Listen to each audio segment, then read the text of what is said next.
OSBA's past president and board member from Plain Local in Stark County. It certainly gives me a great deal of pleasure to welcome all of you to today's town hall. We want to thank Hilltop Securities, Ohio School Plan, and Squire Patton Boggs for sponsoring today's town hall. Ladies and gentlemen, our featured speaker today is Kate Fagan. Fagan is the author of the instant New York Times bestseller, What Made Maddie Run?, which spent a month at #1 on a New York Times bestseller sports list. What Made Maddie Run was long listed for the Penn ESPN Award for literary sports writing. Fagan is also the author of the coming-of-age memoir, The Reappearing Act, about her experience coming out while playing basketball at the University of Colorado. Kate Fagan spent 7 years as a columnist and feature writer for ESPN.com and ESPN the magazine, and is on-air talent for ESPN. Fagan hosted Outside the Lines and E60 and was a core member of ESPN's Outside the Lines staple Friday afternoon show, The Friday Four, alongside Bob Lay and Jeremy Schaap. She also made 150 appearances on ESPN's Around the Horn and served as the show's first female host in 2017. While at ESPN, Fagan was a founding member of the first all-female national sports radio show, The Trifecta. She also co-hosted on ESPN Radio, the national radio show, Will and Kate, with Will Kane, and was co-host for 3 years on the popular 538 podcast, Hot Takedown. Fagan's writing has won numerous awards, including being selected for the Best American Sports Writing. Before joining ESPN, Fagan spent 3 seasons covering the Philadelphia 76ers for the Philadelphia Inquirer.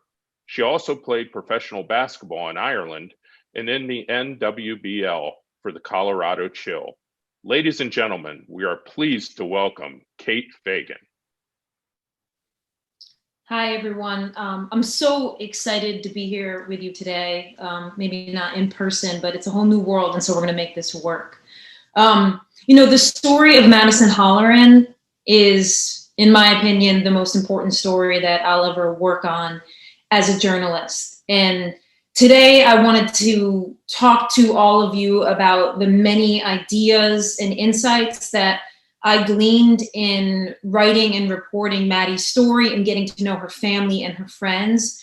But before I jump into these variables that I think were at play in Maddie's story, I wanted to make sure that all of you out there tuning in had the same foundation about who I'm talking about when I mention Maddie. And I am sure that some of you out there have read the book or have seen the ESPN article, but I wanted to make sure that all of us are coming from the same place so that over the next hour, when I mention Maddie or I mention a piece of her story, we all have the same foundation. So I brought with me a video that we produced at ESPN, and I wanted to play it now to make sure that we all really can feel the story. So we're going to play that right now.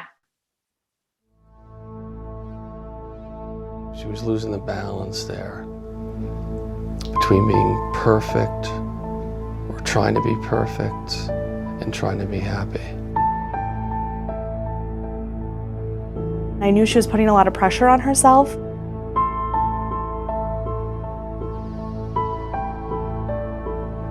I wish every day that I could have done something.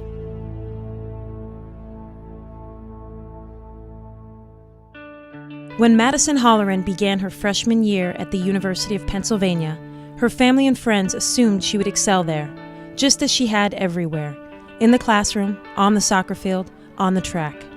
Before she got to Penn, what did she struggle with?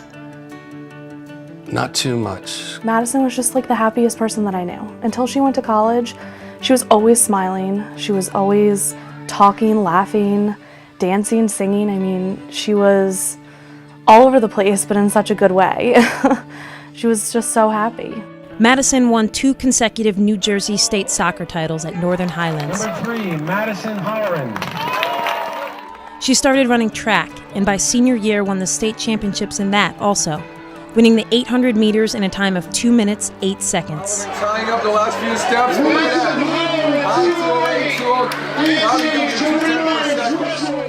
Madison accepted a scholarship to play soccer, her favorite sport, at Lehigh. She told me she verbally committed to Lehigh for soccer, and I was so happy for her because that was a sport she loved. Then the Ivy League came calling, but for track.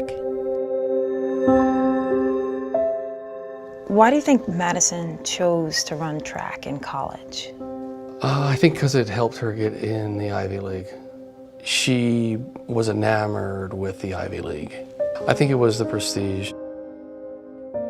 I think once that Ivy League was brought into her head, I mean, that was it for her. I think once she was shown that she could get that was in her reach, she wanted it.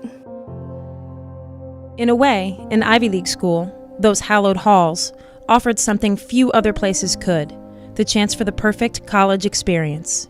I think there's also a piece of when you're striving so much for perfection that it can manifest into like as a sickness when that's the case.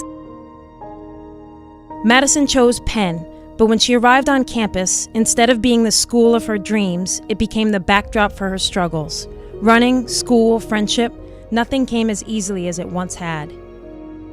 In college, everything's just turned up one notch. Like in high school, when you're trying to balance athletics, social, and school, it's very possible. It's difficult, but it's possible. She wasn't feeling like she was achieving, I think, at her perfectionist level that she had become accustomed to.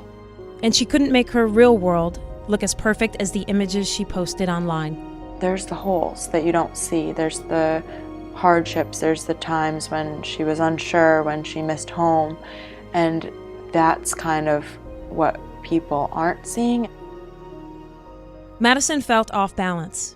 She thought running took up too much time, and she considered quitting. It was more like it was a time commitment, and it was taking away from other aspects of her life that she could have focused on more. Just like, I want a social life, and like track is really putting a burden on that. Based on the pictures Madison was seeing online, her friends seemed to have found that balance, seemed to be enjoying college. Of course, when her friends looked at her pictures, they thought the same. Often, like, she was trying to capture the beauty, and I think often when she did it, it was like a beautiful situation, but she like wanted to hold it forever and like remember it as that. She could enjoy those small moments, but then she took the bad ones really, really hard. When Madison went home over the holidays, she didn't want to admit she was unhappy, but she didn't have to say anything. Her family could tell. When Madison came home, I didn't feel like she was really any happier. The one thing that she said that to this day still sticks out in my mind is this isn't normal. It is not normal to feel this way. We were all hanging out in like the living room. My brother said to her, he's like, you don't laugh anymore. Like, you just never laugh. And Madison was like, I know. There was nothing in her face. Like, there was no, Madison like wasn't there.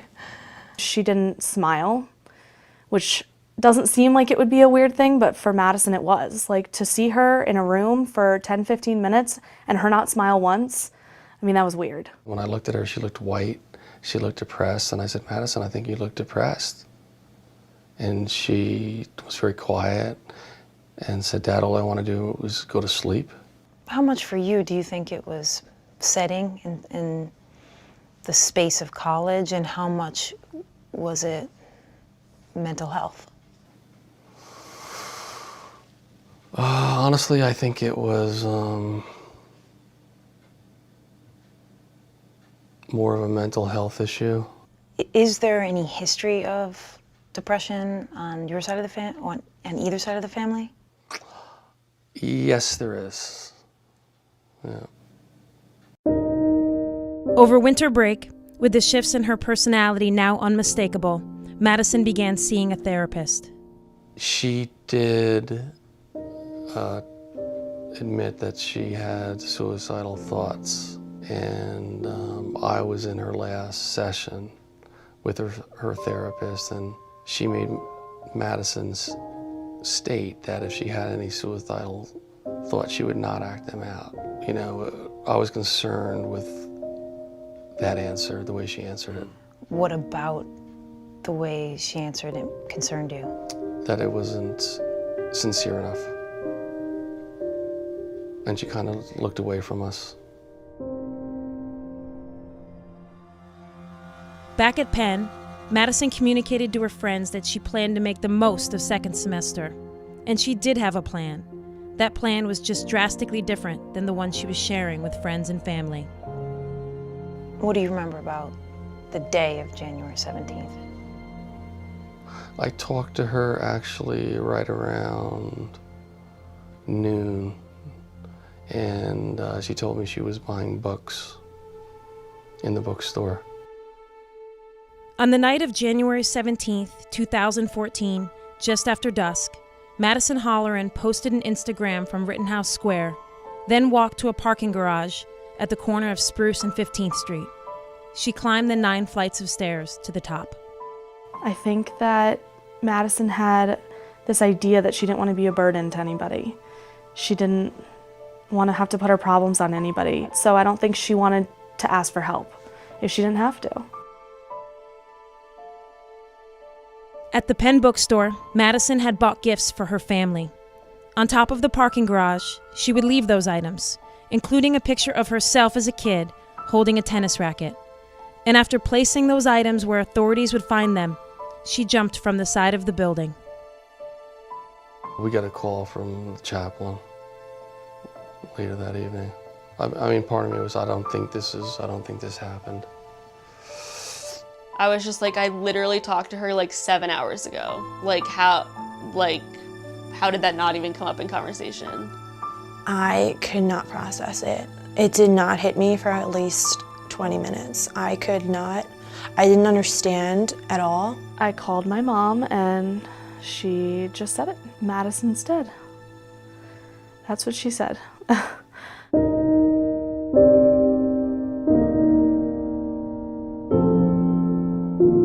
Madison's friends and family say that she lived in the moment, that they rarely heard her talking about the future.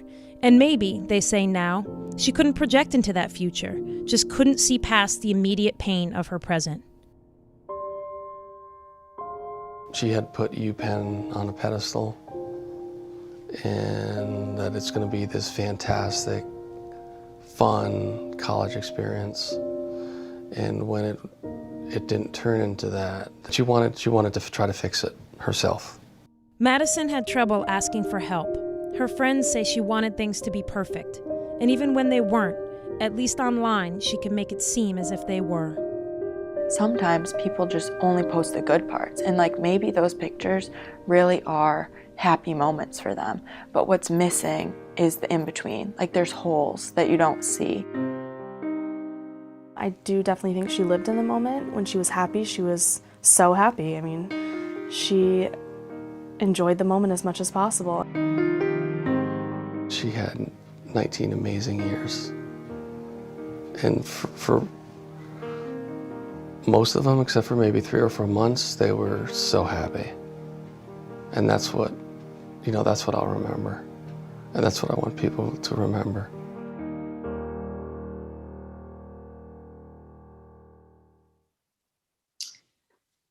So we made that video at ESPN in conjunction with a magazine article called Split Image. And I can remember the year before we made that video was the time when Maddie died. And I can remember the reasons why I was drawn to Maddie's story before I'd even started reporting it. And there were a few reasons. One of them was that I had lived in Philadelphia where Penn is. And I distinctly remember following the news that came out of Philly. And I remember the day after Maddie died, reading a headline in the local paper that said, "Star student jumps to death over grades." And in reading that headline, I was struck by how unsatisfying that headline was, how not even one-dimensional of an explanation in any way leading toward an understanding of what had happened with Maddie. So that was the first piece. The second piece was that I had played college basketball at the University of Colorado, and I had found myself in a similar position of how I imagined Maddie was feeling. Certainly not to the depths of depression that her family would say that she was feeling at that time, but I remembered struggling as a college athlete and reading Maddie's story in those first days and wondering how much overlap there was and how many other student athletes and just kids out there might relate to what Maddie had been feeling. And the third piece was that my sister had run cross country and track at an Ivy League. And so I felt that there was some insight that I had seen through watching my sister's experience, very similar to Maddie. So it was for all of those reasons that I first reached out to Maddie's family. And I can remember that the very first time that Maddie's family connected me with Maddie's friends, they connected me with her best friend, Emma. And Emma said to me, I remember this clearly, she was like, "Kate, you're going to do this thing as you first start to read about Maddie's story and talk to all of us, where you're going to think that you can chase down a why, that there will be one specific catalyst that led to Maddie's decision." And she said, I know you're going to do this because I did it and all of her friends did it and everyone who knew her intimately has tried to do it. And even though Emma said this, telling me that I would feel this way and that I would want to pursue this why, but that I shouldn't because there was going to be no satisfying answer. Even though Emma had said this, I still, over the first few months of reporting this story, felt that I would find something that no one else had found. That maybe you're sitting there right now thinking, what did people miss, right? Was there a drug addiction? Was there a sexual assault? What was the one catalyst that led to this outcome? And it took me a while to reconcile that my pursuit of this one specific why that I wanted, the big why, the catalyst why, was because I wanted to make myself feel better. And I wanted to be able to go and say, no, look, we don't have to worry about our kids in the same way you might think we do. I found the one why, and let's all just like acknowledge the one why, and then we can avoid the one why. And so I think that's a lot of our pursuit and a lot of times our curiosity in stories like these is because we're so desperate for the one why. And so I share all of this because all of the different ideas I want to talk to you about today, I am not putting forth any one idea as the reason why Maddie is with us no longer. In fact, I would suggest that some of them I feel like are small pieces of the puzzle, like 3 to 5% contributing to this outcome. And some of them, I can't even say for sure Maddie felt or dealt with. They were just ideas that we felt in the reporting and in talking to so many kids, so many other kids, that it was very relevant to this question of what's going on with young people today. And I know so many of you out there work with our kids and know these statistics of the rising rates of anxiety, depression, suicidal thought, and suicide among our young people. I'm sure that is very much why I'm here with you today, is because those numbers have been rising, and we want to understand what's going on and how we can play a small role in helping. So that was how I became interested in this story. What led us from going from that video piece and the magazine piece to the book, that was interesting for me, because what actually led to the decision to do this in a longer format was actually emails from high school and college age kids. And as many of you know, or you can imagine sitting out there, how many of the kids that you teach or that you know are sending emails to journalists? It's not a thing I experienced before this story, and it's not a thing I've experienced since. So my inbox was flooded with emails from kids who were saying that they felt very much like Maddie felt. And some of them, many would actually say, I think I am Maddie, except I'm still here. And within those emails, there were so many different questions that our young people had that wanted to go down roads in addition to the ones that we pursued in the ESPN video, right? So we focused a lot in the ESPN video on perfectionism and social media, two topics I do want to touch on today. But those kids in those emails also had questions about achievement culture and, college counseling and the pressures of being an athlete. And it was for those reasons that they had these questions about these bigger ideas that we decided that, when I say we, I mean Maddie's family, and I decided that maybe a book format would give us a larger and longer runway to be able to explore some of these ideas. So what I want to do here today is share some of the insights that reporting and writing this story and talking to so many high school and college kids in the years after the book has come out. I wanted to share some of the ideas that have come up during that time frame. And I've broken them down into 3 different categories. So the first one is cultural ideas. The second one is technology and social media. And then the third one is mental health. So I want to start at the cultural ideas. And by this, I just mean what are the shifts in our world that have happened over the last 25 years or so that might be contributing both to Maddie's story, but then in a larger way to what's going on with our kids today. So the first idea that I wanted to share was this idea of free play. And perhaps many of you out there have heard this term in one way or another, or framed in one way or another. I'm labeling it free play because that's the article I read in The Sociologist that I read first introducing this idea. His name was Peter Gray, and he called it free play.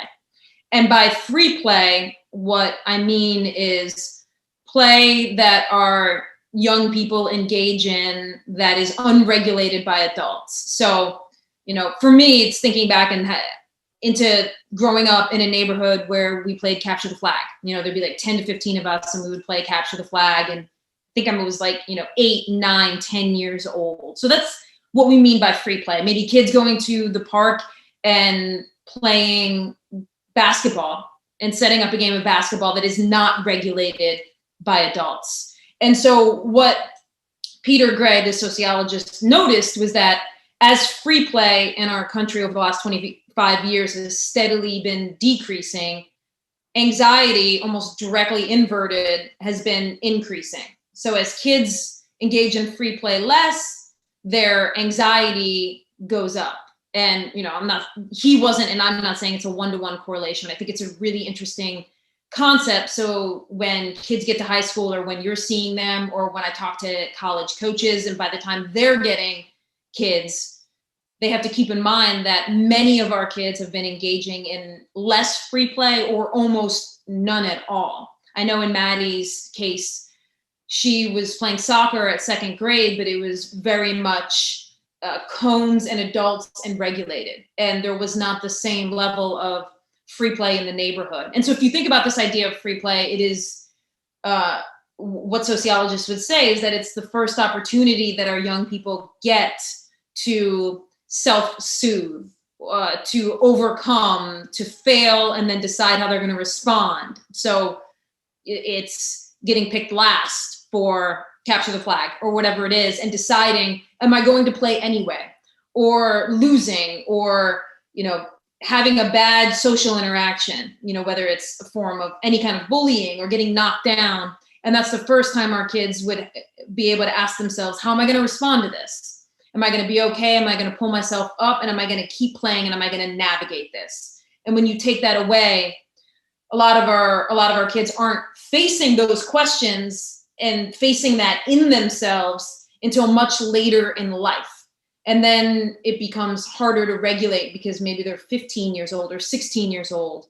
I saw this as I talked to Maddie's friends and family in Maddie a lot, because when she would have a poor performance or in some way fail in her mind at track or at a sport, she was unable to regulate. She'd have to leave the space.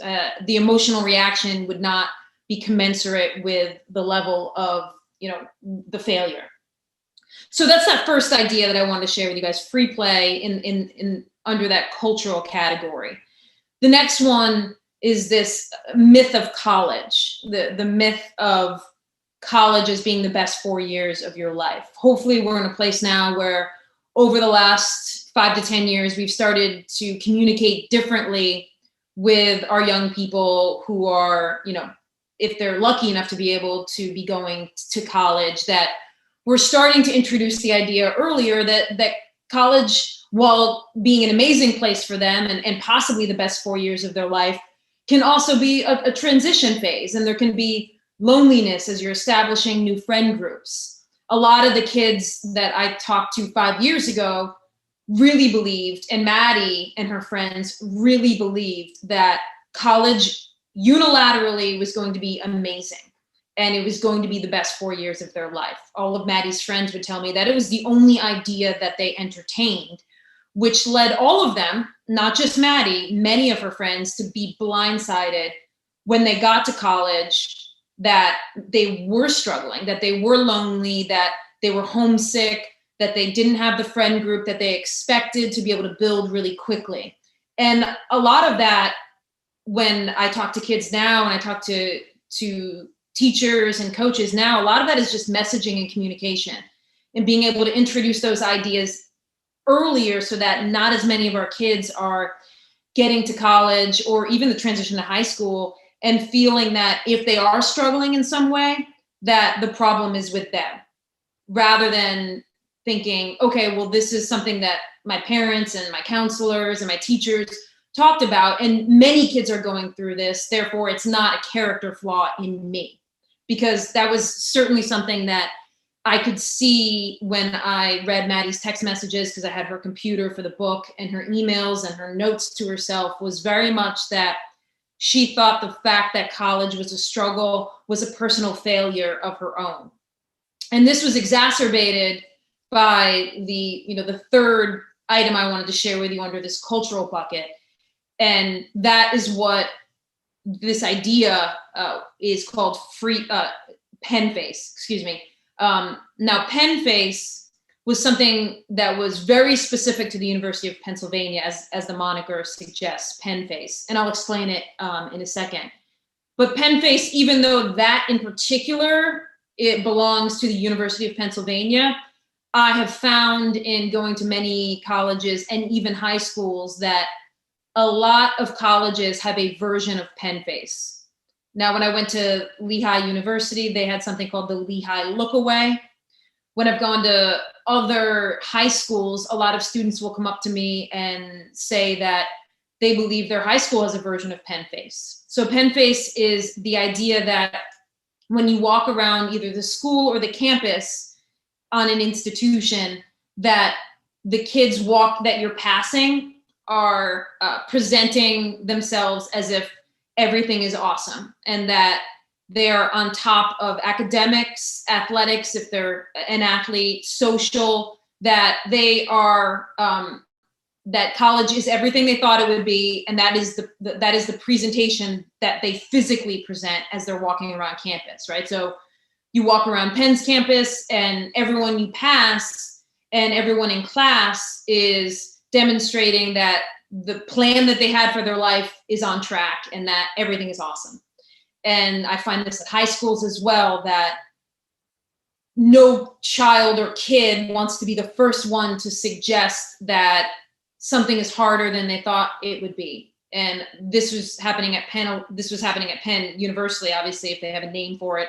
And so in Maddie's case, she's walking around, the beautiful, pristine Ivy League Penn campus, and she's seeing everyone else dominating in the way that she expected to dominate, even though obviously internally other kids are struggling too. Other kids are questioning, their majors and what they're doing here, and if this is the right place for them, and whether, they're making the friends they wanted to make. But no one is actually walking around actually exhibiting that energy. And this reinforced in Maddie. I saw her text this a lot and communicate this a lot. It reinforced this idea within Maddie that the problem was hers, that there was a character flaw and that there was weakness because everyone else had stepped into this place and their life was on track, and yet it's too hard for me, therefore what's wrong with me? And so that was the idea of Penn Face.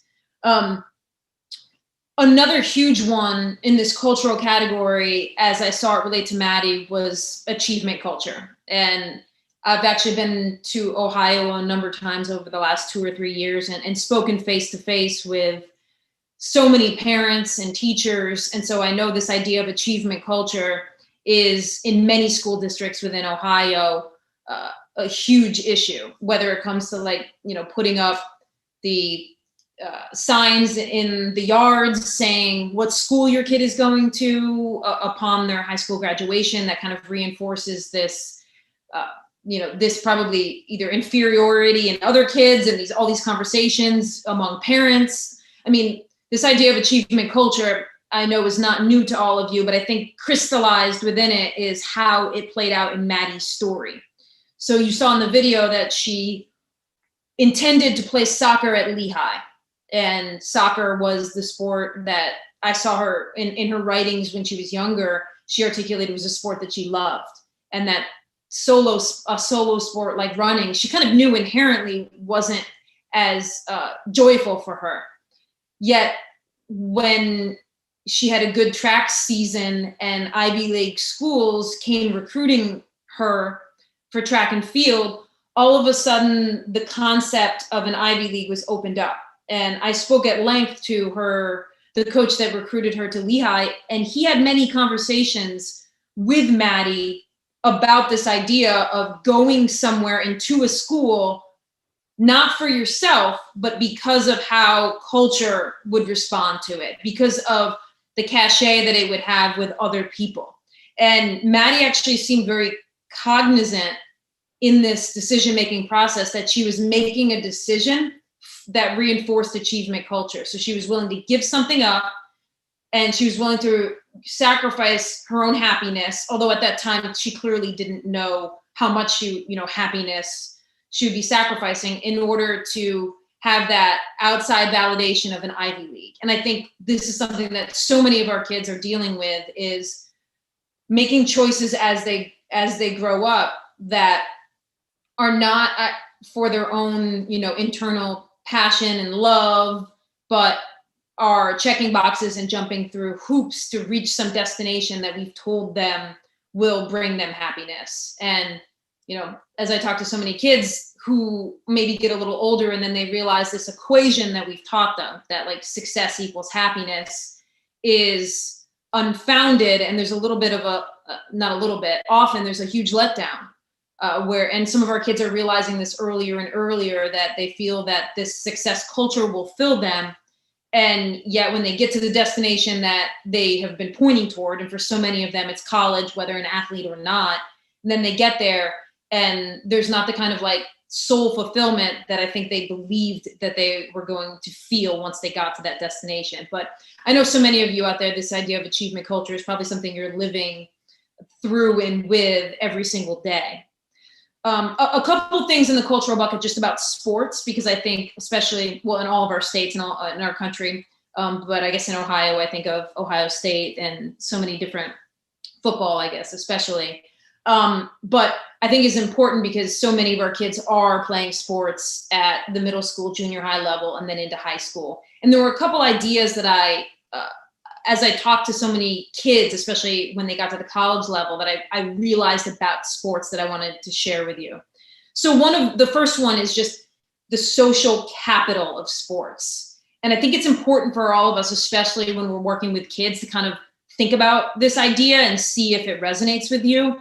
So for me, the idea of the social capital of sports is that nothing else in our society, when our kids are young and growing up, nothing else, with maybe occasional exceptions depending on your community, nothing is validated as much as being good at sports. So, just if our young people get involved in football, baseball, basketball, whatever it is, and they show skill at it, the feedback that they receive for being good at this thing is pretty overwhelming when you're a kid. Your parents usually think it's pretty great.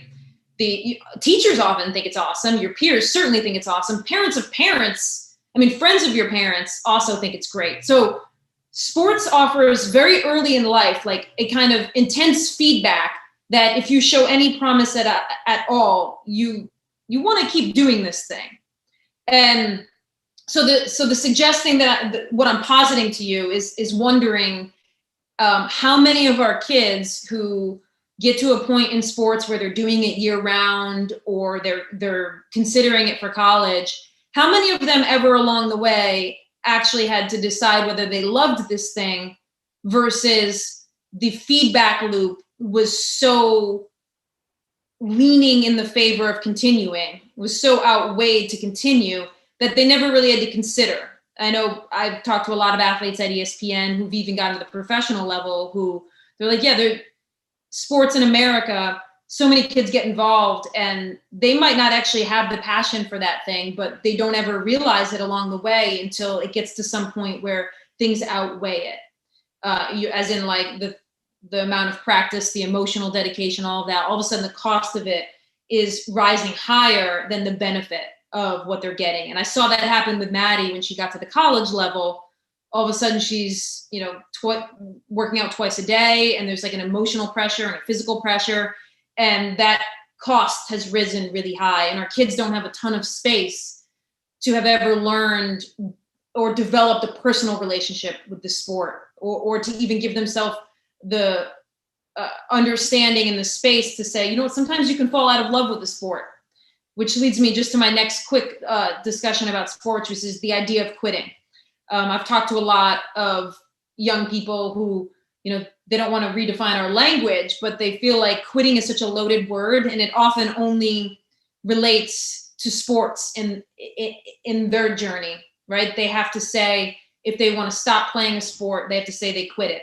And if they quit it, then they are a quitter. And, I always joke, I'm like, when I played the viola in like 4th grade, I didn't have to quit the viola. I just stopped playing it.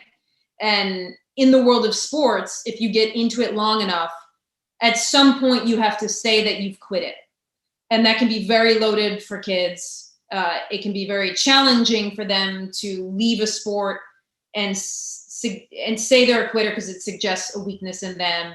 And they've often tied their identity to it because they've gotten so much positive reinforcement along the way because of the social capital of sports. So often these two things are very much tied together. And I saw Maddie dealing with this during her first year at Penn, is grappling with this idea of a failure because she would leave a sport. Because there's not a lot of conversation in our culture that a sport could be really good for you at one period in your life, but then you might outgrow it, or you might be moving in a different direction. And a lot of times people believe you should continue playing that sport if you have the opportunity to do so. And that's not always the right decision for so many of our kids. The last idea that I wanted to share with you in this cultural category is it's a dissection of the idea of perfectionism. When I was reporting the book, one of my producers at a TV show I was doing on ESPN sent me a sermon from a pastor who preached in New York City in the 90s. And so it was this sermon that had gone around, and it was called The Art of Imperfection. This sermon was called that. And I listened to it, and this pastor, within this sermon, he had this one line that I think crystallizes this idea of perfectionism. And when I say perfectionism, I mean destructive perfectionism. Obviously, there's people have written books that there are strands of perfectionism that they can actually help you achieve goals. I'm talking about destructive perfectionism, which is actually a term coined at Penn when they did an internal assessment in the aftermath of a number of suicides, including Maddie's that they had on campus. So this idea of destructive perfectionism, in this sermon, the pastor says, notice how close perfection is to despair. And for me, it kind of walloped me because I had never quite been able to articulate why any kind of perfectionism wouldn't, if harnessed properly, be like a good thing for someone. And then I realized how many of our kids, and so many of us, whether we're a young person now or not, we can get this idea that like, okay, if I say yes to everything, and if I am going all out all of the time, and if I marshal all my energy and resources, I'm going to be the best version of myself, right? I have to be constantly moving forward in life, and I have to, be getting better at each interval. And I know Maddie, when you look at some of the stories when she was younger and the way she articulated her belief system, she very much believed that like life was about taking one step forward and another step forward. There was no concept of like moving sideways or maybe backward. It was always like, I have to be getting better. And so this idea of like, notice how close perfection is to despair. I kind of think of it like a stick shift car, where there's that moment when you're redlining it, where the engine in that moment in the car is going as fast as it can go. And you've gathered all of the energy of the engine, and you're maximizing the potential of that car. And yet if you stay in that space too long, or you go there too often, you are going to have engine failure. So again, notice how close perfection is to despair. So the next category, technology, social media, that was something we addressed a lot in the video, but I wanted to tease out a few ideas that I think go a little deeper than just social media is not an accurate reflection of life. I think we all, over the last 5-7 years, have come to terms with that, even though I think for all of us, including our young people, it's quite hard to remember that when we're actually involved in social media. When you're actually on the platform, you can kind of get lost in it before you pull yourself back. But I wanted to share with you 3 ideas that I think go a little deeper. So the first one was this study that I found in reporting the book. And it was a study in which some scientists took a group of college kids, all of whom were struggling with college in some way. And they split this group into 2. And the first group, college kids struggling, they allowed that group to call on the phone and hear the voice of a mom, a dad, a loved one. And then they monitored like the physical reactions in this group of kids. So those kids hear the voice of a loved one, and the physical reaction within their bodies, the heart rate, the cortisone, all of that decreases. So there's like an immediate effect of calming, and the anxiety decreases. And then the other group, also struggling, they allow that group to digitally communicate with a mom, a dad, a loved one. And, the same exact words are being shared, whether it's through Instagram, text message, Facebook Messenger, whatever it is. And what the scientists noticed was that with this group of kids, it was as if they had not communicated at all. And the levels of stress and anxiety and all of those biometric markers were as high as they were before they communicated. And so I share that not to say that I believe it's like a bombshell. It's actually pretty common sense. But I think that because of the immediacy of text message and this digital communication, all of us, including our kids, just the primacy and the immediacy of digitally communicating leads us to use that form of communication like 99% of the time. And when I got Maddie's computer for reporting this book, I had her iMessages. So I got her computer and I loaded her iMessages, and I was interested in whether there was going to be a lot of communication describing how she felt at Penn, or whether she was going to have, internalized all of that and not reached out about it. And what I saw when I loaded those iMessages was, probably hundreds of text messages over the course of those months at Penn, hundreds of text messages to friends and, to siblings, articulating that things weren't great at Penn. Now she was never going to the depths of despair that she articulated in other places. But on text messages, she was saying that, like, things aren't great at Penn. I think I might need to leave track and field. Something's just not right. And yet, when you think about that study that I just described, you realize that whatever soothing comfort that Maddie probably expected from that outreach on text message, she was not feeling that soothing, calming response in her body. So I always keep that in mind when I think of our kids, and I think of my own way I'm communicating is if my intention is to connect with my mom, to have that, if you're lucky enough to still have your mom with you, to have that, that the mom feedback, I need to hear her voice. And similarly for our kids and for all of us. And the other thing, and the second part of this technology, social media, the other thing that I noticed in Maddie's text messages, because I when I got them, I separated all of the ones that mentioned struggling at Penn in some way. And I read them as if I was receiving them from Maddie. So I read all of them. And what I noticed after sitting with them was that almost all of them were punctuated with an emoji.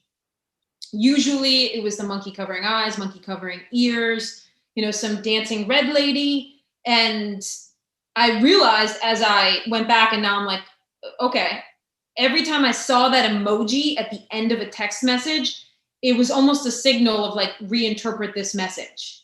Like, I'm struggling at Penn, things aren't going great, monkey covering eyes, monkey covering ears. Those monkeys at the end really signaled to me as the reader of them, like, things aren't that bad, right? Like, here's this cute little emoji. I don't want to burden you too much. And the next thought that I had about these emojis is that pretty clearly there is no in-person version of these emojis that can be executed.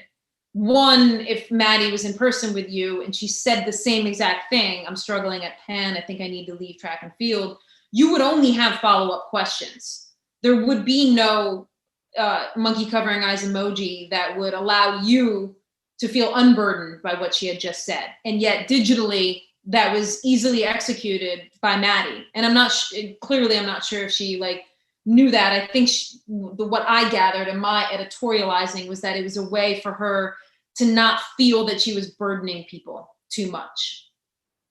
And the last, and in my mind, the most interesting idea under this technology social media bucket is this idea of divisions of personality. And so when I say divisions of personality, I mean this concept that smart people, sociologists, scientists, therapists have honed in on, that throughout human history, most of us have only had, and now we're being just general, two versions of who we are. So there's the version that you are inside your own mind when you're by yourself. And then there's the version of you when you're around people and your friends and your family. And now those two people, there's a whole lot of overlap, but they're not exactly the same person in each place, right? There are things you would think and say by yourself that you would not say around people. And throughout human history, the only people in our culture who have had to deal with a third division of who they are have been celebrities. So they are who they are inside their own minds by themselves, who they are around friends and family. And then this third version, which is who they are for mass consumption, who they are as a public performance and as a brand. And as many scientists, sociologists have pointed out, and as you could be imagining, the point I'm leading to is that now all of us, whether you have 82 followers on whatever social media platform is hot at that time, or you have 10 million followers, this third division of who you are is taking place. So now me, and I can feel myself doing this, and so many of our young people, they have this third version of who they are, which is who they are as like a brand within capitalism, who they are as a public performance, who they are for mass consumption. And I can feel this, right? I can feel when I do this public performance for mass consumption, I can feel myself assessing the feedback of, the thing I put out there and whether it worked and whether I should continue doing that thing or whether I should change it.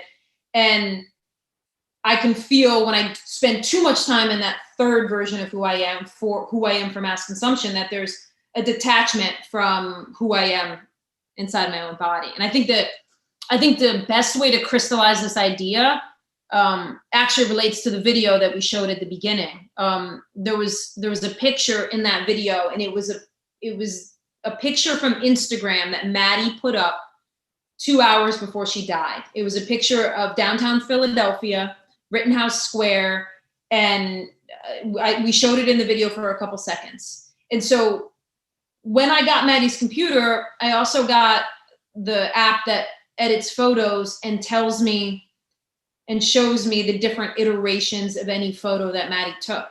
And when I launched that app, I realized that picture that Maddie put up 2 hours before she died, she took that picture 7 different times. There's a version of that picture where there's someone sitting on the bench in the foreground. There's a version where people are passing through. There's all different kinds of filters put on it that she was working through. And I found this revelation incredibly terrifying and sad, because it highlights this idea of public performance trumping all. That in this moment when Maddie is clearly in the darkest place she's ever felt, that what mattered more in that moment was not communicating directly and reaching out for help.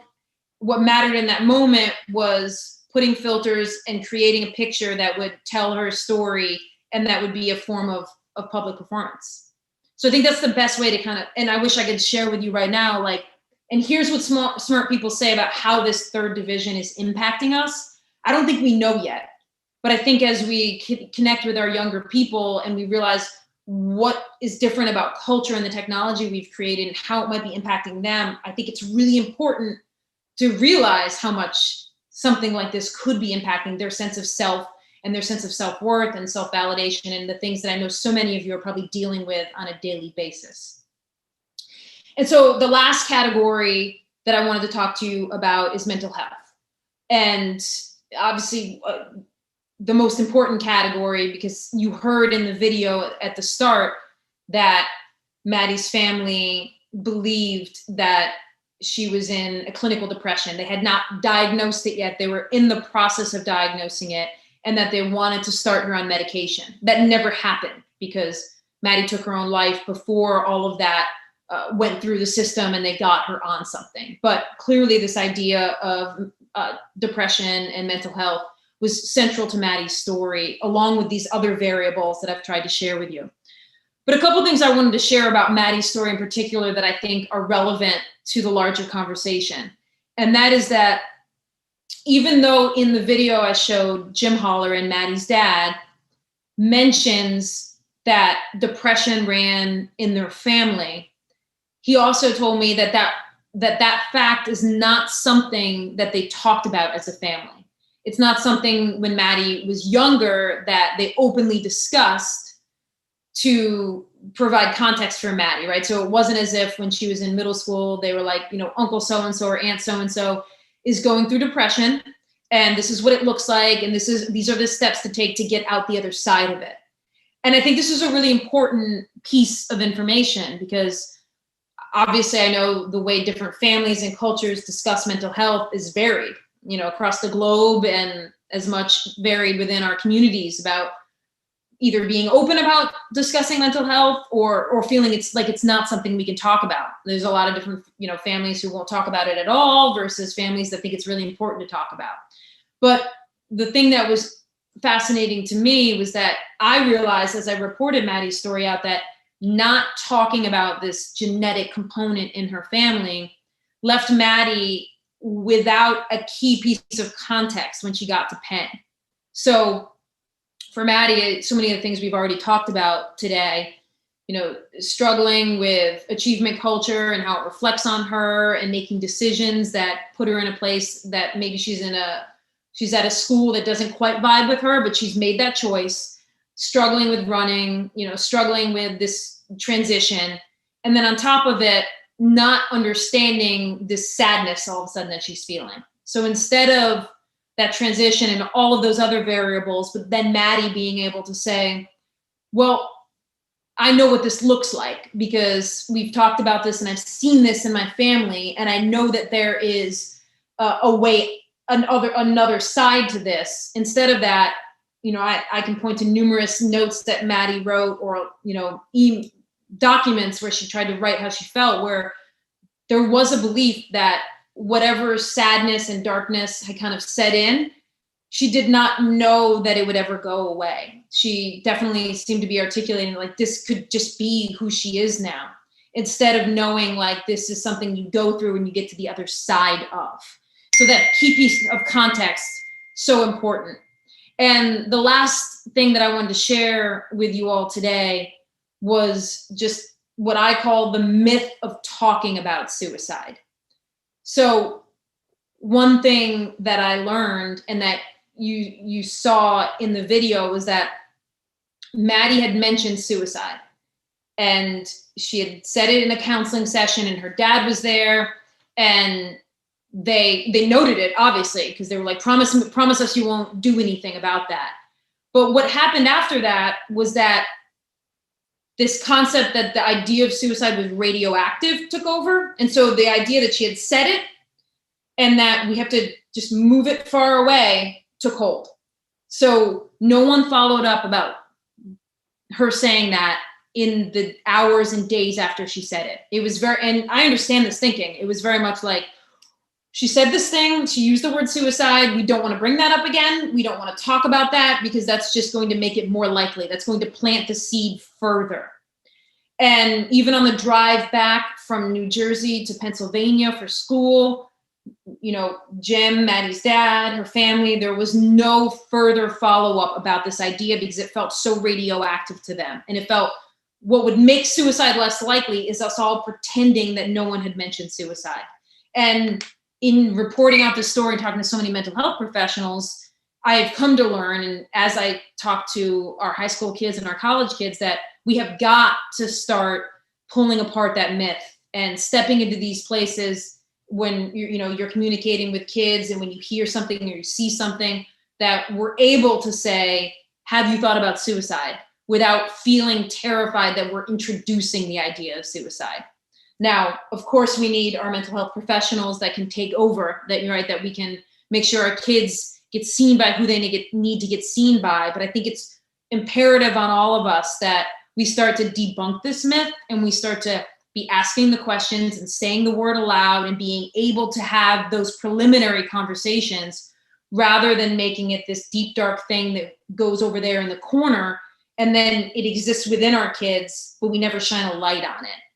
That's the key thing. And I think that's the key takeaway of Maddie's story with all of these other issues, like achievement culture, the pressure of sports, college counseling, all these other factors, I think swirled around Maddie, and it was almost like this, the opposite of perfect alignment, where none of them broke her way, which is what led to the outcome. But at the heart of it was like this fear of talking about suicide and telling these stories and being able to shine that light on them. So I leave that with you as like the key idea as we communicate with this next generation and try to understand the water in which they swim. So those are all of the ideas that I wanted to share with you all today. But I just want to say again that I am so thankful to be here with you, and so thankful to the Ohio School Board Association for having me, because I feel like being able to communicate directly, even if it's through a screen, with all of you, who will then be connecting with all of our kids. And hopefully I shared one small thing with you today that changes how you see the world in which they live, and maybe how you want to engage with them. And we can, because it is a local, right? It is a local issue where I can say one thing over here and we can talk about that state, but really it's about what are we doing in our community? How are we making that little world around us better? Hopefully all of you go forth and be able to communicate with our young people, and we kind of have open hearts and open minds about this topic. So thank you so much for your attention in this digital space, and thank you again to the School Board Association for having me. I appreciate it. I would like to thank Kate for being with us, and also our sponsors, Hilltop Securities, Ohio School Plan, and Squire Patton Boggs for making this town hall possible. Have a great rest of your day. Thank you.